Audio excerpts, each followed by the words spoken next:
Et je sors de l'aéroport après les bagages, je me dis, de toute façon, il sera là. Et là, je sors, je vois et sa famille et ma famille, et je retombe encore dans les pommes. Je crois que je suis tombée avec mon fils dans les bras, il y a ma belle-sœur qui... Donc c'est comme ça en fait que je me retrouve à rentrer chez moi, à trouver que ma maison, c'est la maison du deuil, il y a ses photos partout, des gerbes de fleurs, et puis... En fait, je sais pas comment lui expliquer, c'est bizarre.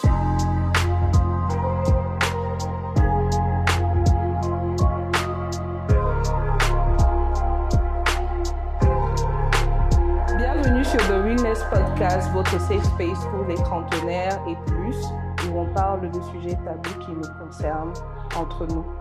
Aujourd'hui, j'ai le plaisir d'accueillir ma collègue créatrice de contenu, Danielle, que j'ai connue notamment à travers les réseaux sociaux autour d'un événement malheureux, notamment la perte de son amour.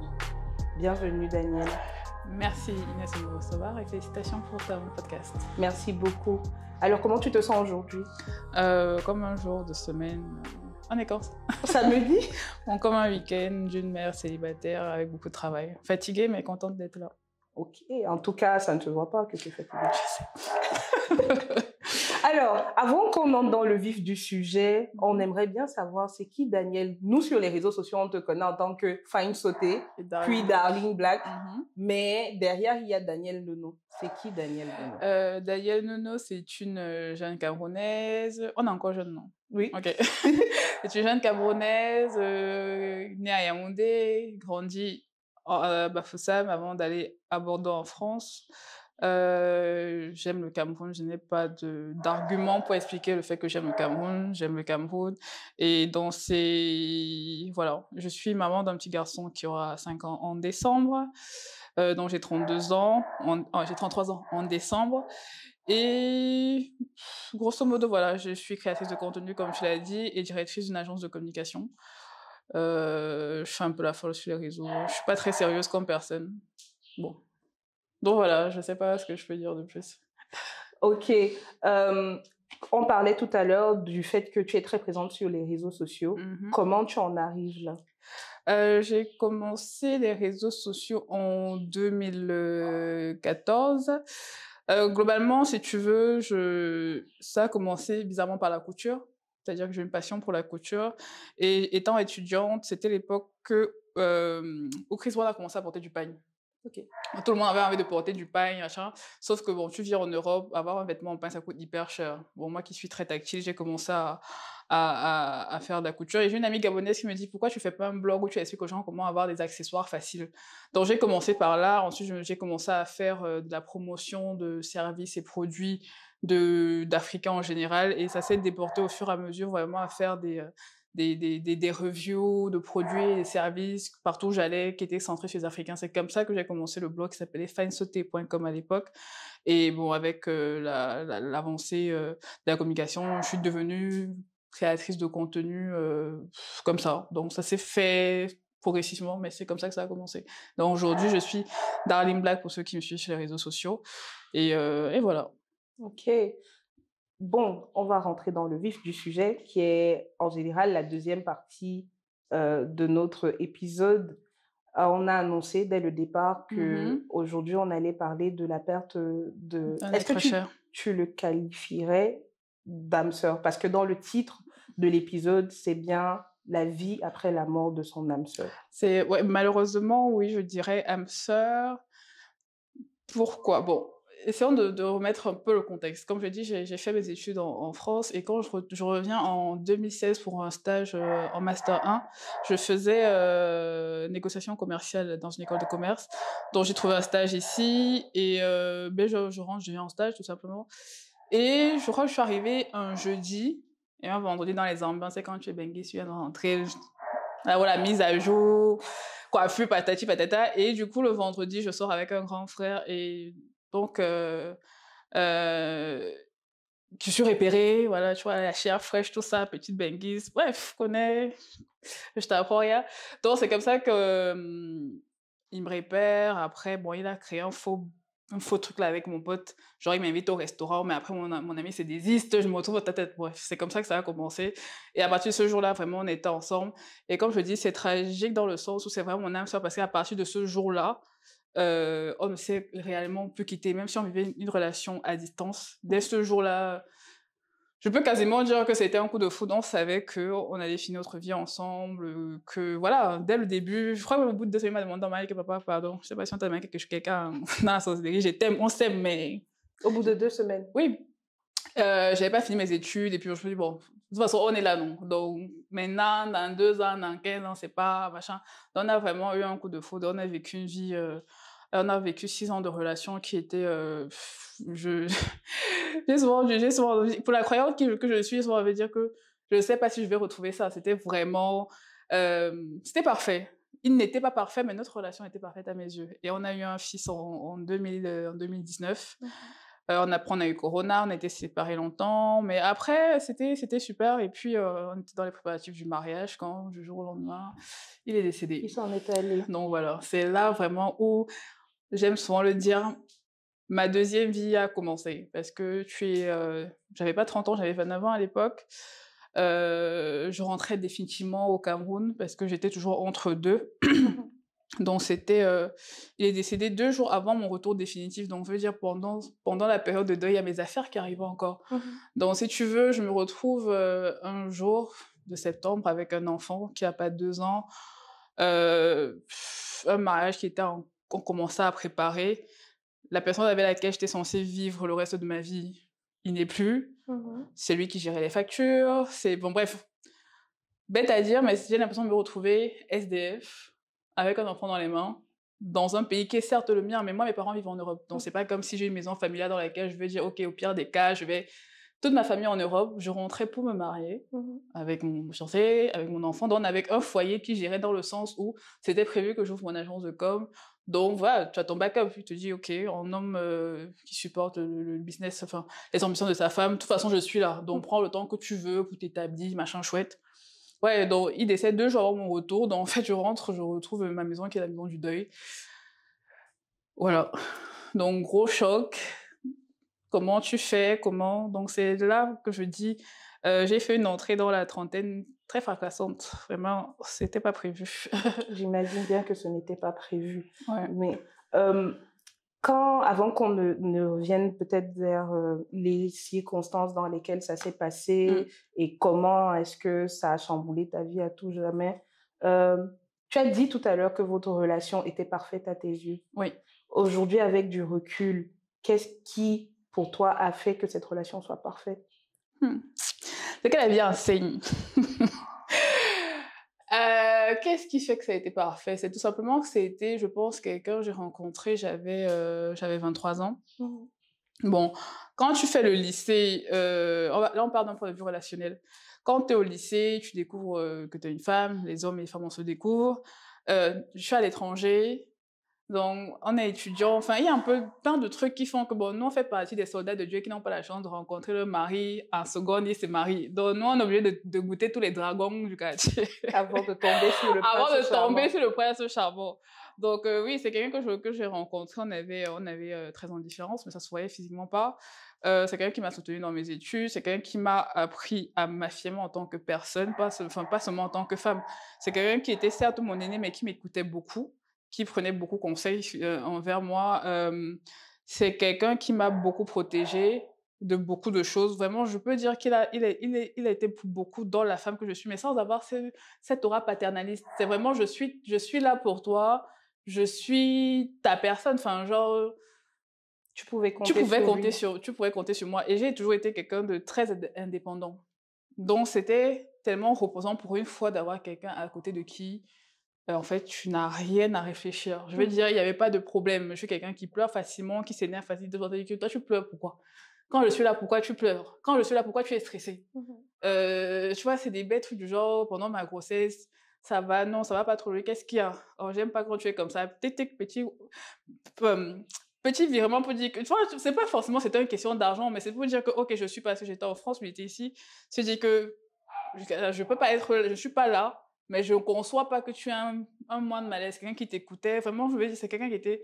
On avait une différence d'âge, mais je n'avais pas l'impression d'être avec mon grand frère. Vraiment, j'avais l'impression d'avoir eu un meilleur ami qui était là pour tout. Bon, je ne veux pas t'apprendre la vie. Les relations aujourd'hui, maman, c'est le loto. Donc, pour moi, je ne pouvais pas mieux demander. Quelqu'un qui était vraiment là, que ce soit financièrement, physiquement, émotionnellement. Bon. Et puis, on était très bons ensemble, tu vois. Donc, c'était... j'ai même appelé Beyoncé Dizzy Bayangam, tu vois. C'était un peu... Il y avait un flow, il y avait un petit flow. Non, franchement, il n'y avait rien à dire. Il n'y avait rien à dire. C'était vraiment... mes parents l'aimaient. Bref, en plus, c'était quelqu'un que tout le monde aimait, tu vois. C'était pas... Tu vois, tu as des relations, et toi, tu es plié le doigt pour dire que le jour, le gars, là, va faire... Mais c'était vraiment pas ça. Donc, j'étais vraiment dans une bulle de sécurité, de bonheur. Que, bon, c'est vrai qu'il y a des jours, il m'énervait parce qu'il rentrait tard.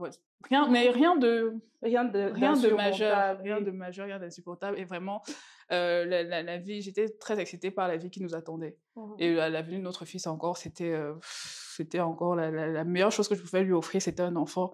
Il était juste au-delà du bonheur, en fait. Donc, je ne peux pas dire qu'il y avait un réel problème, c'était parfait. Quand tu parles justement de ton enfant, est-ce que c'était quelque chose de planifié ou bien, je veux dire, ça allait dans la suite logique de votre relation? Ça allait dans la suite logique de notre relation, d'autant plus que dans les problèmes des femmes de la trentaine, on a aussi beaucoup de problèmes de fertilité.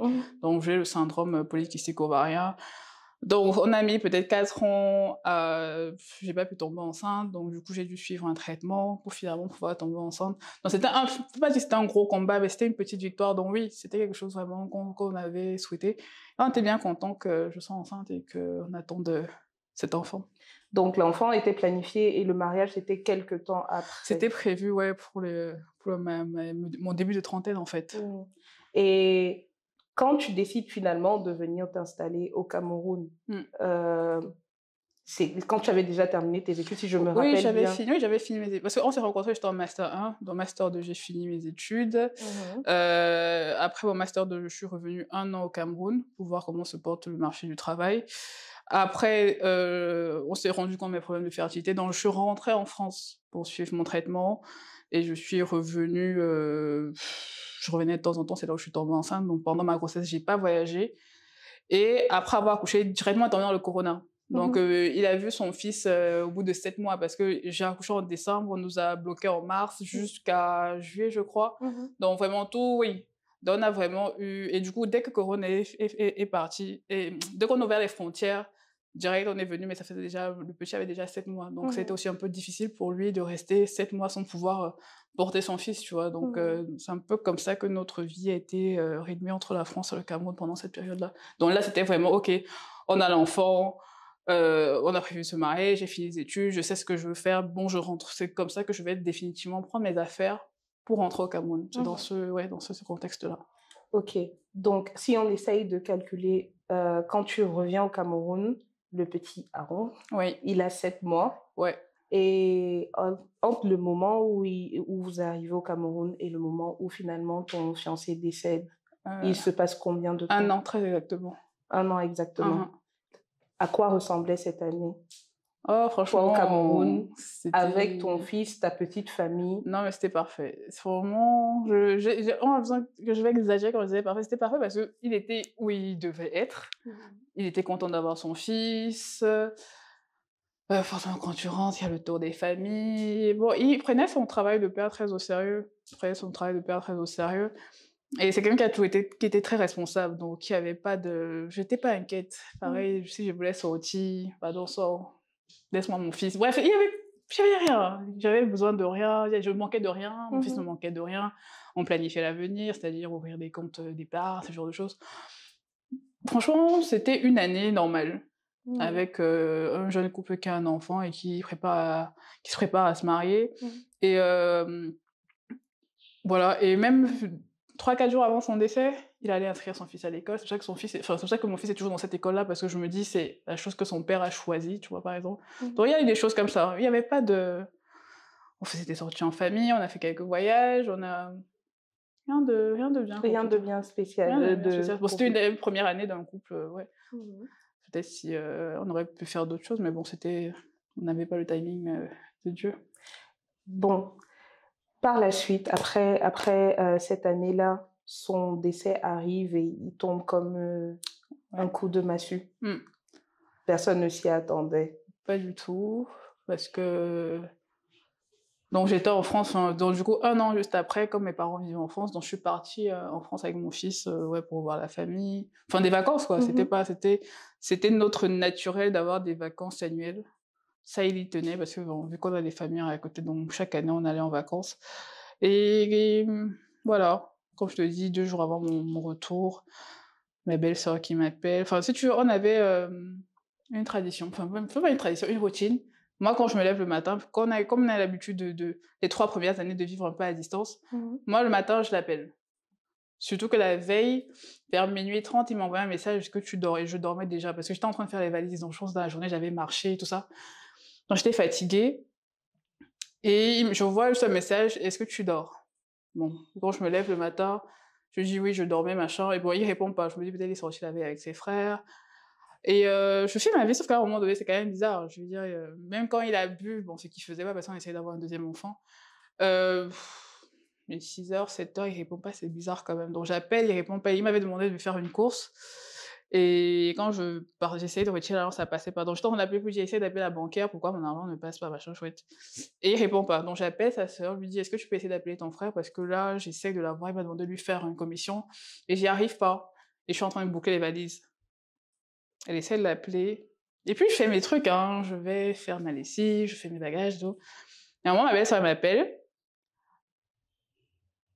elle me dit: «Est-ce que tu es assise?» Enfin, voilà les questions que moi je n'aime pas. «Dis, que tu sois assise debout, c'est quoi le problème?» Qu'est-ce qu'il se passe? Et elle me dit: «Là, on vient de le trouver, il a fait un malaise, on va à l'hôpital». Là, je sens là, du coup, je me dis: «Il y a un problème». Mhm. Automatiquement, je suis ma prière. Je lui dis: «Seigneur, je sais pas ce qui se passe, mais pardon, pardon, arrange d'abord, on va gérer l'autre là après. Si tu veux, je veux plus voler, je veux plus gère d'abord, je n'aime pas Ce ça». problème-là. Elle nous rappelle et je suis déjà anxieuse, d'autant plus que je sais que les deuils, ça va très vite ici. Mon téléphone commence à sonner. Plusieurs gens commencent à m'appeler. Ma mère confie sur mon téléphone et moi, je suis en mode tant que ma belle-sœur m'a rien dit. Il y a rien. Et puis elle rappelle et elle en pleure, elle me dit: «Il est mort». Et là, je m'écroule. Je me dis: attends, j'ai parlé à quelqu'un à minuit, il est 10h, il s'est passé quoi?» Donc là, je crois que j'ai un trou noir et je crois que j'attrape mon fils. Je lui dis: «Mais il a même pas 2 ans, enfin bref, ça, c'est une scène que je pense pas avoir besoin de décrire, c'est n'importe quoi». Et voilà, c'est comme ça que je comprends, enfin, je comprends pas. Tu as parlé à quelqu'un à minuit, il était pas malade, machin, et là, on te dit qu'il est mort. OK. Je sais pas, je m'écroule juste, en fait. En Mhm. mode: «Qu'est-ce qui se passe? C'est quoi le truc?» Et bon, ça va vite et puis tu vois, la famille commence à débarquer chez toi et puis enfin, en fait, à un moment donné, le soir, je reste, je dis: «Mais en fait, enfin, il y a quoi ici? Pourquoi vous êtes là?» Tu vois? Tu vois, ce petit déni en mode, et quand des fois, quand je regarde mes messages, je me rends compte que je lui ai parlé pendant presque 3 jours en mode: «Gars, réponds, pourquoi?» Enfin, jusqu'à ce que je rentre au Cameroun, j'ai écrit à Word, genre: «C'est pas drôle, enfin, réponds». Et quand j'appelle Réveille-toi. son téléphone, ma belle, c'est qui répond: «Mais pourquoi tu l'appelles? Il est pas là». Je lui dis: «Mais gars, arrêtez de vous foutre de ma gueule, en fait». Donc pendant 48 heures, j'ai eu ce moment où je me dis: «Les gens sont en train de se foutre de ma gueule parce que, il y a pas de raison». Et donc c'est comme ça et puis on prend l'avion, on revient au Cameroun et une fois de plus, je sais que quand je rentrais, il m'attendait à l'aéroport. Donc là, j'ai mon fils. Bon, déjà, j'ai voyé avec ma sœur, donc elle avait prévenu, l'hôtesse qui s'était débrouillée à ce que je sois isolée parce que j'avais des crises de larmes et tout, et je sors de l'aéroport après les bagages, je me dis: «De toute façon, il sera là». Et là, je sors, je vois et sa famille et ma famille, et je retombe encore dans les pommes. Je crois que je suis tombée avec mon fils dans les bras, il y a ma belle-sœur qui... Donc c'est comme ça, en fait, que je me retrouve à rentrer chez moi, à trouver que ma maison, c'est la maison du deuil, il y a ses photos partout, des gerbes de fleurs, et puis... en fait, je sais pas comment le expliquer, c'est bizarre. Donc du jour au lendemain, t'as plus... Je veux pas dire que t'as plus personne, mais il y a un gros vide qui s'installe, une grosse solitude qui s'installe, et puis... Premier truc que je me dis, de toute façon, j'ai plus d'options. Je suis obligée de redevenir la femme que j'étais avant de le rencontrer, c'est-à-dire de me battre. C'est comme ça que même pas 1 mois après, je crée mon entreprise, je dis: «Bon, parce que qui payait le loyer? C'était lui. Qui gérait les trucs? C'était lui». Donc à un moment donné, je suis obligée de me dire: «J'ai un enfant, OK, il y a les promesses électorales, oui, je vais t'aider, machin, mais Il faut que tu la seule puisses. personne sur terre sur qui je sais que je peux compter, les yeux fermés, c'est mes parents et c'était lui». Donc à l'heure là, mieux comment dire, chercher ma route. Et je suis restée focus, comme ça, en mode pilote automatique. depuis ce jour-là. Donc, du jour au lendemain, tu rentres au Cameroun. Mm. Ta maison, votre domicile, devient ce qu'on appelle chez nous la maison du deuil. Comment tu le vis au quotidien? Déjà, je le vis mal parce qu'on était des gens, on aimait bien notre espace. On était des gens très populaires, mais très intimes, c'est-à-dire beaucoup de gens ne connaissaient pas notre maison. Et bon, comme on dit au Cameroun, on ne fait même pas la maison du deuil. Donc, c'est que tu as l'impression que tu n'aimes pas va venir chez toi. Et donc, c'était des trucs qui m'embêtaient quand même. Et tu n'as pas vraiment d'intimité. Donc, tu n'as plus l'intimité que tu avais parce que vraiment, il y a entre ma soeur, j'ai ma belle-sœur qui est venue rester avec nous un moment parce que j'avais vraiment besoin de voir. Enfin, elle est restée pour qu'on ne soit pas totalement seul. On avait une grande maison en plus, donc elle est restée un moment avec nous aussi. Enfin, ta vie change. C'est-à-dire que où tu rentrais du travail, tu avais ton gars, vous étiez à moitié à poil devant la télé, à jouer avec le petit. Enfin, il n'y a plus ça, tu vois. Tu dois gérer les gens qui viennent, qui ont... Enfin, bon, ça, par contre, moi, je n'ai absolument pas géré ça. Parce qu'il y a des jours, même, on faisait les messes, j'étais pas d'humeur, j'allais dormir, je laissais les gens faire ce qu'ils avaient à faire. J'étais dans ma chambre avec mon fils, à dormir ou à pleurer. Donc, vraiment, celui qui venait chez moi en disant qu'il va au deuil ou il va manger là... Je me sens qu'il y a beaucoup qui m'ont insulté, mais c'était le dernier de mes problèmes. J'ai cette facilité, je dirais, à ne pas être contrainte par ce que les gens doivent faire, surtout dans la société camerounaise. Donc vraiment, je faisais ce que j'avais envie de faire. J'avais besoin de m'occuper. J'étais en bonne compagnie à cette époque, j'avais des amis qui étaient là. Je faisais vraiment mieux pour changer les idées. Et comme je dis, je me suis direct mis en mode travail, en mode de toute façon, j'ai pas d'option. Je n'ai pas envie de rentrer en France. Il faut que je m'occupe. Donc, c'était vraiment travail. À l'époque, j'étais très active dans une association. J'ai redoublé d'efforts. J'ai commencé à sortir aussi. Enfin, pas que j'ai commencé. Je n'ai pas arrêté de sortir parce que j'avais besoin d'être le moins possible à la maison parce que tu rentrais dans la maison, ça me rappelait lui tout le temps. On me l'a reproché aussi de ne pas avoir fait le vieux bâche, mais j'ai envie de dire, genre, je fais ce que je veux, je fais ce qui me permet de me sentir bien à ce moment précis. Donc vraiment, je me suis vraiment pas laissée emporter dans les... Tu dois te cacher, tu dois faire ceci, tu dois faire... Si j'avais envie de sortir pour aller prendre un verre, j'y allais. Si j'avais envie de sortir pour aller... je sais pas, pour aller chercher le travail. Bref, j'ai essayé vraiment de mettre un moment dans ma tête. Je crois que les 6 premiers mois, j'étais en mode... Tu penses à toi d'abord. Moi et mon fils. Dès qu'il y a un truc qui me fait plaisir, même si c'est descendre une bouteille de whisky, même si c'est pleurer, si c'est aller voir des gens, si j'avais envie de faire quelque chose, je le faisais dès lors que ça me faisait penser à autre chose. C'était... En fait, c'est même pas quelque chose que je peux expliquer. Je sais pas si c'est quelque chose que je sais expliquer. Et comme je dis, le malheur, la tragédie dans ce malheur, si on peut dire ça, c'est que c'était vraiment quelqu'un avec qui je me sentais tellement bien. Tu vois, des fois, tu peux me... On peut me dire que ton gars, bon, mais après le jour du deuil, tu entends qu'il avait une autre famille. Enfin, tu vois, les trucs qui te font que il t'énerve, même malgré qu'il soit... En fait, il n'y avait même pas ça. Donc, je n'avais aucune raison qui ne te manque pas. Voilà. Il n'y avait pas un truc qui faisait qu'il est parti, il m'a fait un truc, rien. Donc, j'étais constamment en train... Et je me disais à chaque fois, Seigneur, tu peux pas avoir donné le gars idéal. Maintenant, quand tu reprends là, c'est par rapport à quoi? Enfin, je veux comprendre. C'était quoi le but? C'est comme ça dans le bonbon que tu veux. Au moment où tu veux croquer là, on enlève ta bouche. C'est quoi le but de la manœuvre? Dieu, j'étais fait quoi? Dans une autre vie, j'étais... C'est quoi? Enfin, je te dis, bon... En même temps, je te dis, bon... Et puis... C'est juste ça. J'ai continué à essayer de vivre une vie. À vivre des expériences, à faire des trucs dont je suis fière ou pas fière. Mais à ce moment-là, c'était juste quelque chose que j'avais envie d'extérioriser. Donc, comme je dis, ça peut être... Bon, j'ai pas fumé. Mais j'ai bu, j'ai sorti, voilà, je me suis fâchée avec des gens. Et puis, il y a aussi ça, quand je regarde mon environnement à ce moment précis, c'est absolument plus celui que j'ai aujourd'hui.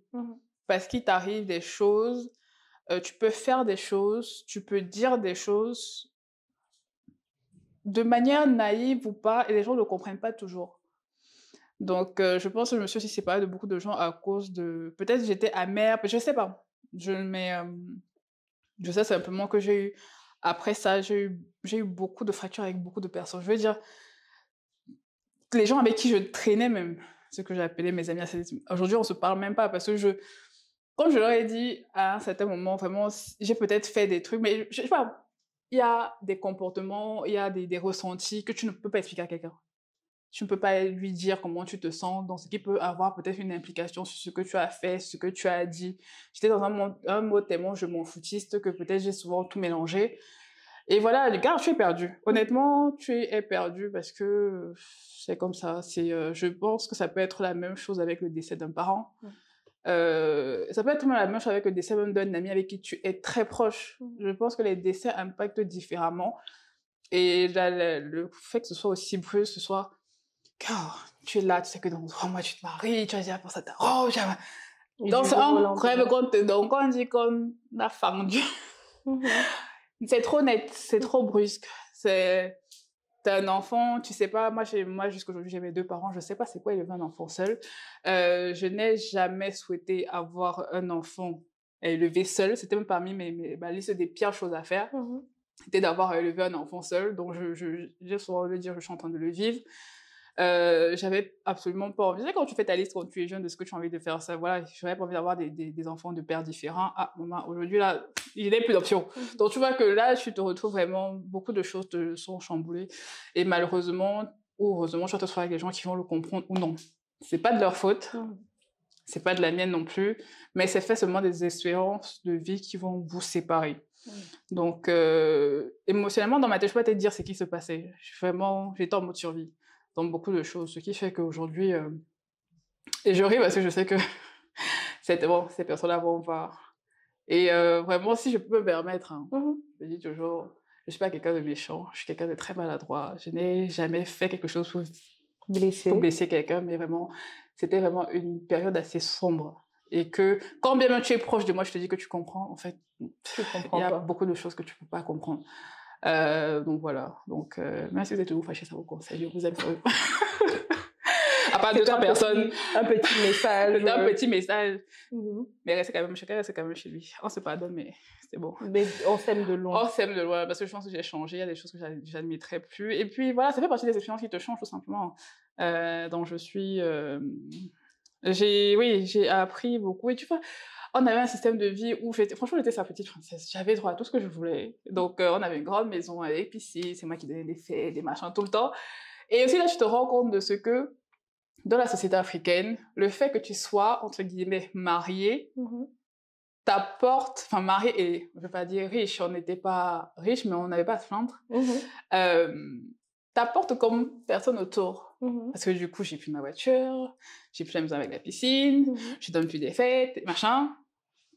Ah, tu quoi, oui, tu n'es plus si intéressante que ça, tu vois. Et on te dit oui, c'est pour ça, on va te dire non, c'est pour ça, mais c'est une réalité. C'est que je suis quelqu'un que je donne très facilement. Et je te retrouve dans des situations où tu te comprends même pas que quand tu n'as pas l'argent comme priorité, tu comprends pas que certaines personnes le mettent en priorité dans vos relations, tu vois. Il y a beaucoup de choses qui sont passées. J'ai envie de te rendre célèbre, mais vraiment, si j'ouvre ma bouche, ça va devenir autre chose. Mais donc voilà, c'est quelque chose qui m'a ouvert les yeux sur les gens, sur ce que les gens attendent de toi. Pareil dans la tradition bamileke. Bon, on n'était pas mariés, mais j'entendais, dans le veuvage, va se passer comment? C'est quel frère? J'ai dit, oh, c'est calme. Oh, parce qu'on a quand même voulu appliquer bon, je sais pas si c'était la blague ou si c'était, mais quel que ce soit, c'était l'alcoolisme. On avait dit que de toute façon, tu ne te sens pas concerné. Chacun n'a qu'à garder la même position qu'il a d'habitude, tu vois.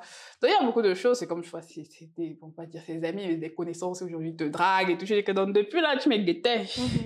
Et tu disais, mon broda. Et c'est blessant. Je m'en fous. J'ai envie de dire que chacun fait un peu comme il sent, quoi. Il y avait quand même une nouvelle... Il y avait quand même une nouvelle fraîcheur dans la ville qui était célibataire, c'est normal, je les comprends, mais non, ça va aller. Et ça m'a valu le surnom de la veuve, quoi, c'était quoi? La veuve la plus heureuse de Douala. Bon, en fait, je vais pas dire que j'ai pas apprécié, mais j'ai envie de dire qu'à un moment donné, comme je dis, je m'en fous de tellement de choses que bon. Et tu vas pas empêcher les gens de dire ce qu'ils veulent. Donc, j'étais sujet de beaucoup de commentaires, de tous bords, soit des hommes ou des femmes. Bon, chacun a tout son mot à dire. Mais pour moi, la meilleure façon de le vivre, c'était de m'en foutre. Donc, quand tu viens même, tu dis que la veuve la plus sexy, je dis que et ce n'est que le début. En fait, moi, c'est comme ça que j'ai vécu les trucs. Donc, je préfère passer dessus. Et après, voilà, tu mets juste la barrière sur certaines personnes. Okay. Voilà. Moi, personnellement, l'une des choses, des épreuves les plus difficiles à vivre dans le deuil, je l'ai vécu par exemple avec mon père, c'est une fois qu'on revient du village et qu'il n'y a plus personne autour de soi, comme pendant la période du deuil où chaque soir on avait des gens qui envahissaient justement notre espace et tout. Et j'ose croire que toi, c'était encore pire, vu que en plus tu avais un enfant, un petit garçon d'à peine 1 an. Ouais. Comment tu as vécu les premières semaines après l'enterrement de ton fiancé?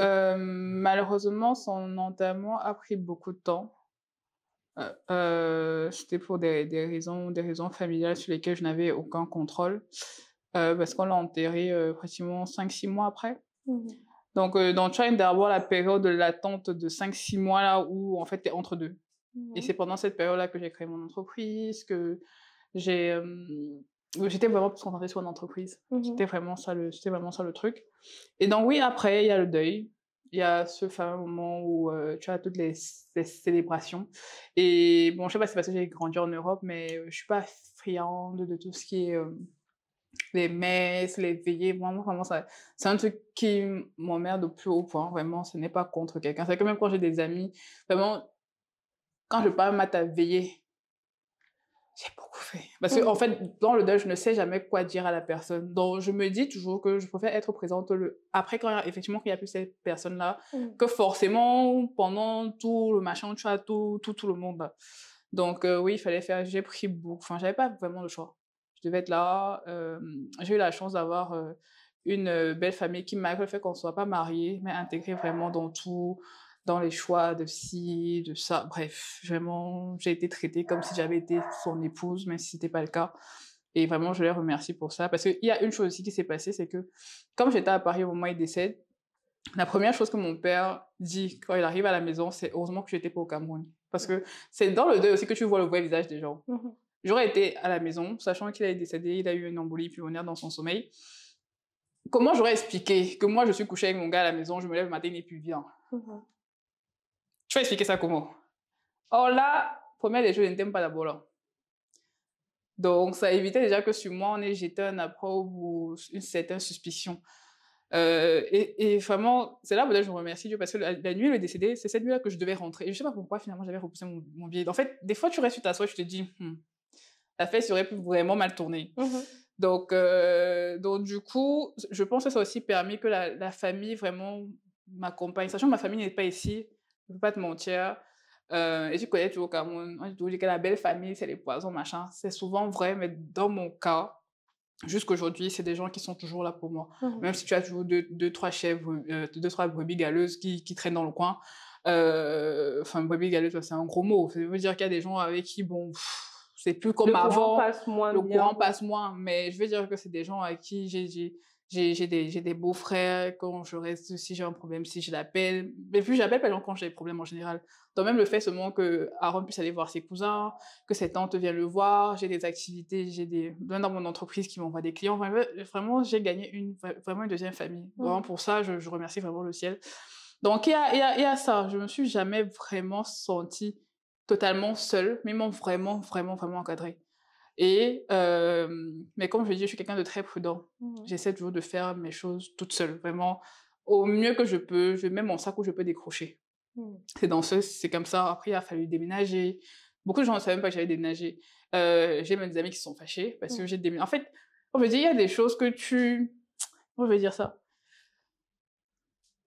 Ton organisme réagit d'une certaine manière, mais les gens s'attendent à ce que tu réagis d'une autre manière. Beaucoup de gens s'attendaient à ce que je sois vraiment la veuve et pleurer, toujours en train de pleurer, d'appeler les gens à l'aide et tout. Je suis quelqu'un qui est triste souvent dans son coin.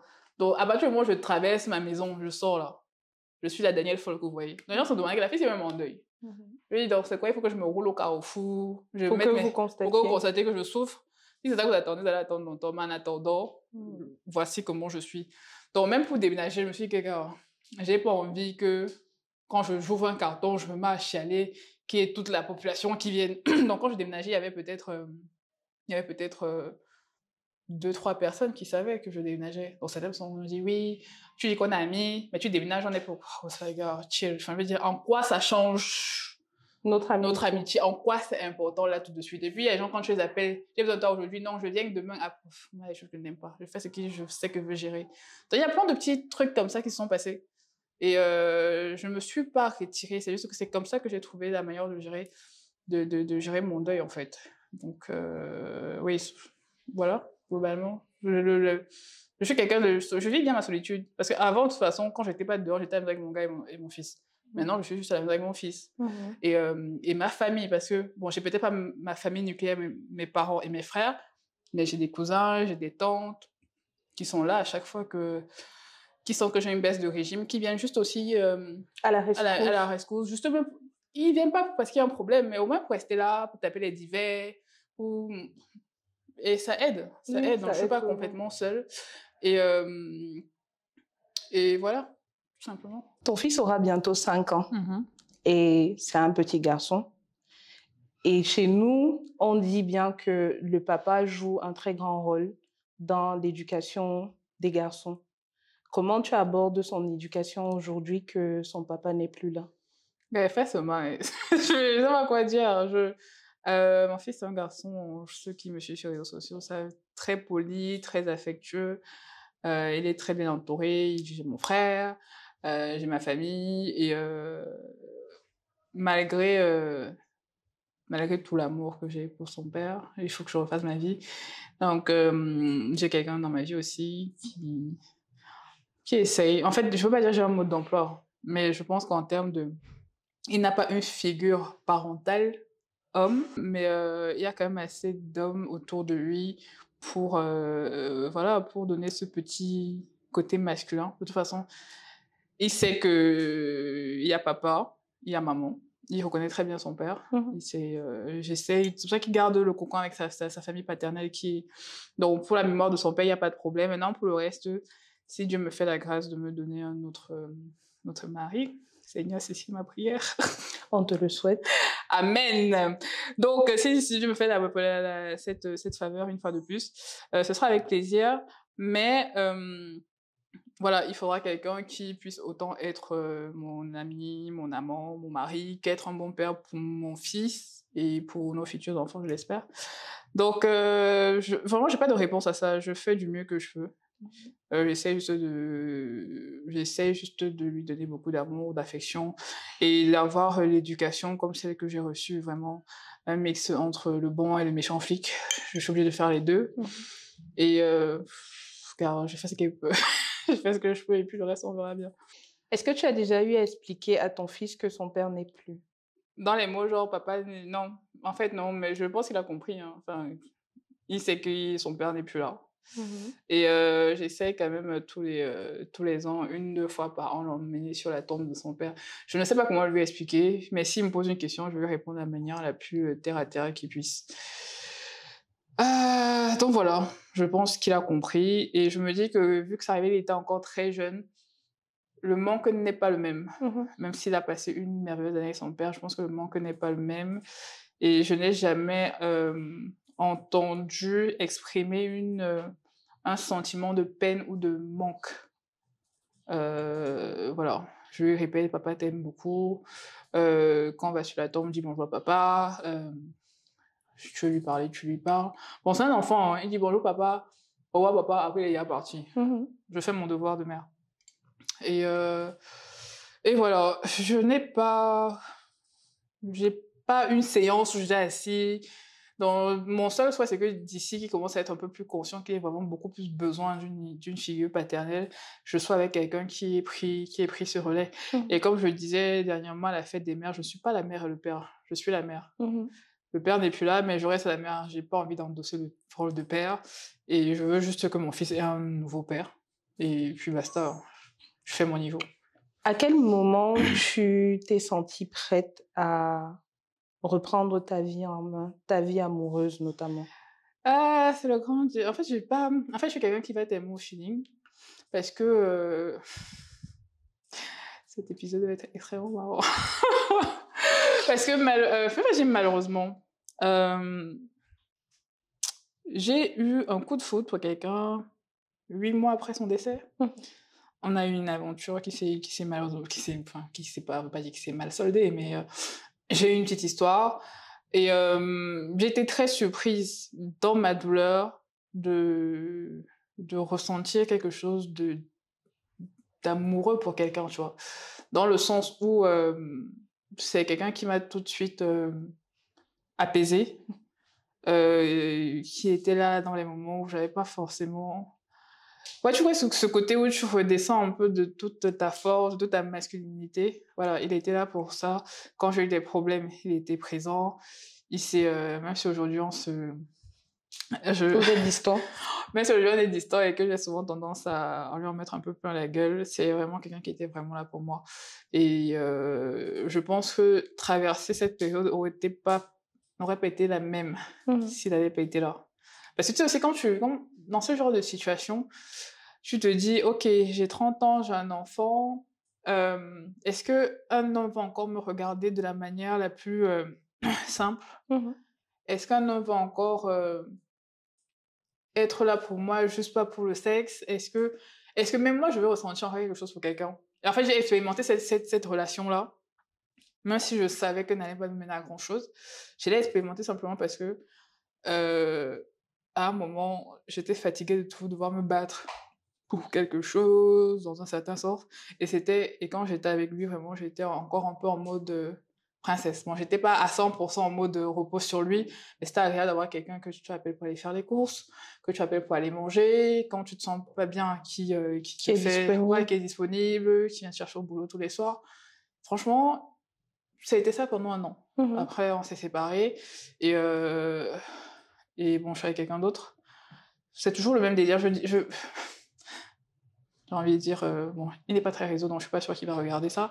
Je ne pense avoir retrouvé l'homme de ma vie, mon âme sœur, mais je pense que dans ma vie de femme, on a toutes besoin à un moment d'avoir ce côté-là, d'avoir quelqu'un qui va être là, juste vraiment, être l'homme de ta vie.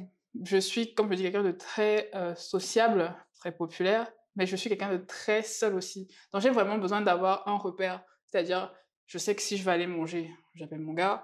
Je sais que si je veux voyager, c'est d'abord vers lui que je vais me tourner. Donc j'ai besoin d'avoir cette personne de référence dans ma vie qui fait que je limite de me disperser dans trop d'amitié, dans trop de machin. Donc, et ça n'a rien à voir avec le sexe. C'est vraiment d'avoir quelqu'un en qui tu peux quand même te reposer. Bon, le sexe, c'est un bénéfice. Oui, bien sûr. Mais c'est ça, savoir vraiment quelqu'un à qui je sais que si à minuit j'ai n'importe quel problème, j'appelle, il va réappliquer. Si je vais aller au cinéma, si je vais aller au sport. Bref, c'est vrai, en fait, pour le moment, c'est à ça que j'ai pas envie de dire, c'est à ça qui sert, mais c'est principalement la fonction d'un homme dans ma vie. Oui, j'ai envie de me remarier, mais ça doit venir de l'autre côté, tu vois. Tant que je vais jamais être du genre à dire ouais, j'ai déjà 33 ans. Il faut déjà qu'on se marie. Bon, si t'as pas envie, t'as pas envie. Parce que s'il y a bien quelque chose, à part être mère célibataire, qui me fait le plus peur, c'est faire un mauvais mariage. Donc, mieux on reste un copain, comme ça. Si on va être à l'aise dans ce sens-là. Le jour où ça va me retomber dessus, ok. Mais pour le moment, on te dirait, oui, pourquoi tu es pas dans une relation qui va forcément te mener vers le mariage? Parce que bon, ça vient tout seul. Je pars de ce principe-là. Pour le moment, je vis un bon moment avec quelqu'un qui me le rend bien, qui est vraiment là pour moi. Et voilà, c'est aussi simple. Et effectivement, c'est aussi quelque chose qu'on a eu à me reprocher, qui a été la source de moquerie, en mode ça fait même pas 1 an qu'il est décédé, tu as déjà quelqu'un. Je veux dire, en fait, j'avais tellement cette facilité à imposer un timing à quelqu'un. Je veux dire, on m'a même reproché récemment, pas mon copain, mais un de ses amis qui m'a dit, est-ce que tu penses que ça lui ferait plaisir de savoir que des fois tu postes le père de ton fils? Je lui ai dit, bon, on va pas faire le procès il me manque. Tous les jours de ma vie, il me manque. Mais c'est pas pour autant que je vais pas expérimenter autre chose. C'est un fait. C'était, comme tu dis, c'était mon âme sœur. Autant je veux pas mettre mal à l'aise la personne qui partage ma vie, mais je pense que la personne qui partage ma vie à un moment donné doit savoir que il a atteint le niveau dans ma vie où mon copain actuel n'a pas atteint. Je ne peux pas demander en mariage, on ne vit pas ensemble, on n'a pas de projet d'avenir. Donc bon, je veux bien t'aimer. Hein, papa, je t'aime. Mais tu ne m'aimes pas autant que... Mais je veux dire qu'il y a quelqu'un qui m'a mis à un niveau où tu ne l'as pas fait. Donc, tu peux venir me demander... Tu vois, un peu, c'est comme le devoir de la petite a vu le devoir de la femme. C'est pas la même chose. Si maintenant tu viens et tu me dis que bon, maman, je veux faire ma vie avec toi, je veux faire des enfants, peut-être que ton ancien rien me dérange, là, je peux considérer. Mais toi, tu dis qu'on est copain, copine, papa. Je sais pas ce que je veux dire. Mais ça veut pas dire que je lui manque de respect. Oui, bien sûr. Tout simplement qu'il y a des moments où il me manque et je peux pas manquer de l'exprimer. Comme à la fête des pères, je l'ai exprimé autant au père de mon fils qu'à mon conjoint actuel. Je l'ai exprimé aux deux. C'est comme ça. Donc je pense que aussi pour faire partie de ma vie, il faut pouvoir accepter ça. C'est comme si je débarque chez un monsieur qui était marié, qui a perdu sa femme, et du jour au lendemain, je enlève toutes les photos de sa femme. Je trouve ça un peu dur. C'est pas le cas c'est vrai que chez moi, il y a une photo de mon fils et son père. Mais je respecte beaucoup la personne avec qui je suis. Et j'apprécie aussi qu'il respecte beaucoup mon histoire sans en faire un drame quelconque, tu vois. Donc, c'est un peu ça. Je suis très ouverte, vraiment, je suis très ouverte à l'avenir. Mais il faudra beaucoup à la personne qui va m'épouser pour dépasser. C'est comme ça, c'est la vie, vraiment, qui se battent. Qui se battent. On va passer à la troisième partie de l'épisode qui s'appelle Au pif, où on va parler, où je vais te poser des questions au pif, et il faudra que tu répondes au pif. Au pif. Donc, alors, aujourd'hui, c'est quoi la chose qui te fait le plus peur? De mourir et de laisser mon fils tout seul. Parce que j'estime qu'aujourd'hui, il n'a plus que moi.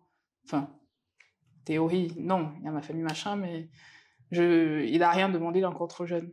Déjà pour vivre avec un seul parent, si en plus il faut qu'il vive sans ses deux parents, c'est vraiment ça qui me fait le plus peur. Est-ce qu'aujourd'hui, tu considères que tu es guérie? Je ne suis pas sûre que je serai guérie un jour, parce que comme je dis, c'est un événement traumatisant. Quand je dis traumatisant, c'est que ça laisse des séquelles. Je prends un exemple bête. Je pète facilement un câble quand j'envoie un message à mon copain qui ne répond pas. C'est un truc qui ne m'arrivait pas avant. Mais maintenant, en fait, c'est un traumatisme. Et je lui dis ça tous les jours. Bon, sauf que je suis maintenant avec quelqu'un qui prend son téléphone. Il jette ça là-bas. Donc, je prends sûrement pour pas passer pour la fille névrosée. Mais à chaque fois qu'il me répond, moi, ça me stresse, tu vois. Donc, je pense pas vraiment que ce soit quelque chose dont on guérit. Mais je suis aussi de ceux qui pensent que, gars, la vie, c'est devant. Tu as des choses, essaye. Quand ça doit quand ça doit demander trop d'efforts, essaye de te relâcher. Donc, je fais beaucoup d'efforts. Mais il y a beaucoup de trucs comme ça qui... Même le fait de croire en l'amour, tout simplement... Allons. Aujourd'hui, que représente l'amour pour toi? L'amour, pour moi, représente toujours le plus beau des symboles. Dans le sens où c'est l'abandon de soi à l'autre. Je suis une amoureuse de l'amour. Donc, je ne mettrai jamais de barrière... à l'amour, et que ce soit en amitié. Enfin, moi, l'amour, c'est pas forcément qu'avec son compagnon. Un compagnon, je veux dire, toutes mes relations ne se font que parce qu'à un moment, vraiment, j'ai aimé quelqu'un, que ce soit d'un point de vue amical ou amoureux. Je suis amoureuse de l'amour, il n'y a rien à dire, il n'y a rien à faire. C'est ma punition. Quel conseil tu donnerais à une femme dans la trentaine qui vivrait la même chose que toi? La vie, c'est devant. Ça a l'air terre à terre, mais la vie, c'est devant. C'est malheureux, c'est triste. Mais surtout une femme, gars, fais ce qui va te faire avancer. Et évite d'écouter ce que les gens disent. Parce que de toute façon, je le dis d'une manière très cynique, je ne sais pas si on avait inversé les rôles, tu ne sais pas ce qui se passerait. Peut-être qu'il serait remarié, peut-être qu'il aurait abandonné ton enfant chez ta mère. Je ne pense pas. Mais je veux dire, ce n'est pas une situation qui peut être impossible. Je ne sais pas quelle est la force mentale, et même, si, je pense avoir une force de ce côté-là, mais j'ai aussi beaucoup été suivie. Je pense que ça aussi, je ne l'ai pas assez dit. J'ai la chance d'avoir 2 temps de psychologue, un psychiatre et un psychologue. J'ai droit au moins à un check-up au moins toutes les 2 semaines. Est-ce que ça va? Comment tu te sens? Et j'ai ma tante qui me dit toujours, ça ne t'appartient pas. Ça ne t'appartient pas veut dire que s'il y a une situation qui arrive dont tu n'as absolument aucune emprise, ça ne t'appartient pas, tu la lâches. Basta. Donc, ce qui fait que ça est comme un mantra. Quand je sens qu'il y a une situation qui me pèse, est-ce qu'elle est de mon fait? Est-ce que je peux faire quelque chose? Si c'est non, au champ. On est des femmes, on a 30 ans, on est au début de notre vie, on est africaine, on est camerounaise, on a trop de dictates. Si tu veux suivre ça, c'est ton problème. C'est la porte vers la dépression et qui ça en plus. Mais moi, j'ai décidé que je fais ma vie. Oh, on m'a traité de veuve heureuse. Oh, de bordel. Bref, tout ce qui est bien pour eux. Mais moi, je sais ce que je suis, je sais ce que je vaux. Le plus important, c'est que mes parents soient fiers de moi, que mon fils soit fier d'avoir une mère comme la mienne, et que même quand je me couche le soir, je n'ai de compte à rendre à personne. Tout le reste là, ça vous concerne. Si tu ne te fais pas ça, tu vas toujours être dans le qu'est-ce qu'on a dit, qu'est-ce qu'on a fait, pourquoi je ne dois rien à personne, même le ventre plat. Je ne dois à personne. Donc je fais comme ça me plaît. Et puis basta. Et puis la vie est courte. Hein. On rit tous les jours. On enterre des aînés, des cadets. Donc si tu veux passer le temps à écouter ce que les gens disent, c'est ton choix. Hein. Après, il faudra suivre les conséquences. Tout à fait. Comment est-ce que tu entrevois l'avenir? Je suis concentrée sur l'argent. Le jet, d'abord. D'abord ça, mais je suis quelqu'un, certes, de rêveur, mais je me permets de laisser la vie me surprendre dans le bon sens. Donc, j'ai envie de dire, j'espère que d'ici 5 ans, je serai mariée avec mon fils, avec l'argent, voyager où je veux, que mon entreprise soit prospère, et voilà, que j'ai une ligne de vie assez intéressante, et puis voilà, je me souhaite à moi-même le bonheur, en fait. Donc, c'est tout. Donc, je laisse la vie, Dieu, appelle ça comme tu veux, me surprendre.